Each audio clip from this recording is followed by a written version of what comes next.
Okay, now, so what is a communication limit on the iPhone? So you should know that this is part of the screen time settings of your device.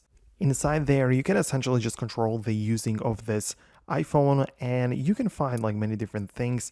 Upon scrolling down, you're gonna find the communication limits. And there, the first thing marked by a green icon with like the contacts on it is a thing called communication limits. So there are like two types of this, and that is either during screen time and during downtime. So, downtime, when you come back and scroll up a bit, downtime is like a period during which only very few selected apps and features are allowed to be used. So, downtime can be scheduled, for example, from 10 p.m. to 7 a.m. in order to ensure that only some crucial functionality like making a phone call or something like that is possible. So, this is downtime.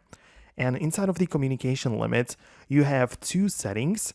So you can change it for the regular screen time whenever the phone is used normally, and for downtime during the only like specified window of time where only basic functions are allowed. So essentially, inside of these, you can choose whether or not this phone is allowed to communicate with everyone or only with contacts, or at least like with the groups of at least one contact. So these are the three options.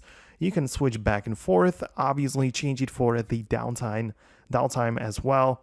And this is how we can set it up. So essentially, if this is turned on, your phone will not be able to just text random new people or anything like that. So that's it from me. Hopefully I managed to explain it properly. If you find this video helpful, go ahead and hit the thumbs up to let me know about it. Subscribe below, and I'll see you in the next tutorial.